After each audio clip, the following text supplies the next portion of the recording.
Hello friends, റാസീസ് കിച്ചണിലേക്ക് ഒരിക്കൽ കൂടെ എല്ലാവർക്കും സ്വാഗതം. ഇന്ന് നമുക്ക് കഫക്കെട്ട്, ചുമ എന്നിവ വേരോടെ പറിച്ചു കളയാൻ സഹായിക്കുന്ന ഒരു ഒറ്റമൂലി എന്താണെന്ന് നോക്കാം. വീട്ടിലുള്ള സാധനങ്ങൾ മാത്രം ഉപയോഗിച്ച് നമുക്കിത് തയ്യാറാക്കാം. ഒരു 2-3 ദിവസം തുടർച്ചയായിട്ട് കഴിക്കുമ്പോൾ തന്നെ നല്ലൊരു റിസൾട്ട് കിട്ടും. അപ്പം ഞാനിവിടെ ഈ ഒരു മരുന്ന് തയ്യാറാക്കാൻ വേണ്ടി ഒരു ചെറിയ നാരങ്ങയും പിന്നെ ഒരു 4-5 അല്ലി വെളുത്തുള്ളിയും 2 ചെറിയ കഷ്ണം ഇഞ്ചിയും എടുത്തിട്ടുണ്ട്. ഇനി നമുക്ക് വെളുത്തുള്ളിയും ഇഞ്ചിയും കൂടെ ഒന്ന് ചതച്ചെടുക്കണം. അപ്പം ഞാനിവിടെ ചതച്ച് വെച്ചിട്ടുണ്ട്. ഇനി നമുക്ക് ചെറുനാരങ്ങ ഒന്ന് ചെറുതായി അരിഞ്ഞെടുക്കണം. ഇനി നമുക്ക് ഇവ മൂന്നും കൂടെ 2 ഗ്ലാസ് വെള്ളത്തിൽ നന്നായിട്ട് തിളപ്പിച്ചെടുക്കണം. ഞാനിവിടെ കറക്റ്റ് 2 ഗ്ലാസ് വെള്ളമാണ് ചേർക്കുന്നത്.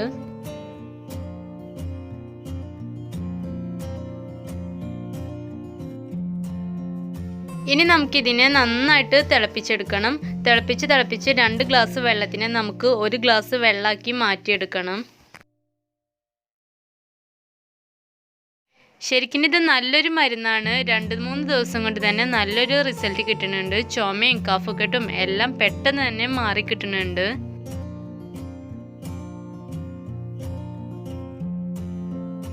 അപ്പോൾ ഏകദേശം 1 ഗ്ലാസ് വെള്ളം നന്നായിട്ട് വറ്റി വന്നിട്ടുണ്ട്. ഇനി നമുക്ക് ഫ്ലെയിം ഓഫ് ചെയ്യാം.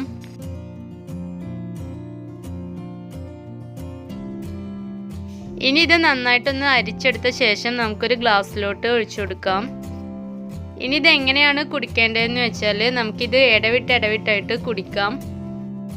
ഈ ഒരു ഗ്ലാസ് മുഴുവനായിട്ട് ഒന്നിച്ച് കുടിക്കേണ്ട ആവശ്യമില്ല. ഇടവിട്ടായിട്ട് നമുക്കിത് കുടിക്കാം. ഇനി ഇത് കുറച്ച് കൂടുതൽ ഉണ്ടാക്കുകയാണെന്നുണ്ടെങ്കിലും കുഴപ്പമില്ല. നമുക്കിത് ഫ്രിഡ്ജിൽ സൂക്ഷിക്കാം. കുട്ടികൾക്കും ഇത് കൊടുക്കാവുന്നതാണ്. കുട്ടികൾക്ക് ഉണ്ടാക്കുകയാണെങ്കിൽ ഇതിലെ അളവ് അല്പം കുറച്ചിട്ട് ഉണ്ടാക്കുകയാണ് വേണ്ടത്. അപ്പോൾ നിങ്ങൾക്ക് എല്ലാവർക്കും ഇന്നത്തെ എൻ്റെ വീഡിയോ ഉപകാരപ്രദമായെന്ന് വിചാരിക്കുന്നു. ഉപകാരപ്രദമായിട്ടുണ്ടെങ്കിൽ മറ്റുള്ളവരിലേക്കൊന്ന് ഷെയർ ചെയ്യുക. അതുപോലെ എൻ്റെ വീഡിയോ ആദ്യമായിട്ട് കാണുന്നവരാണെങ്കിൽ ഒന്ന് സബ്സ്ക്രൈബ് ചെയ്യുക. അപ്പോൾ നമുക്ക് അടുത്ത നല്ലൊരു വീഡിയോയുമായി വീണ്ടും കാണാം. താങ്ക്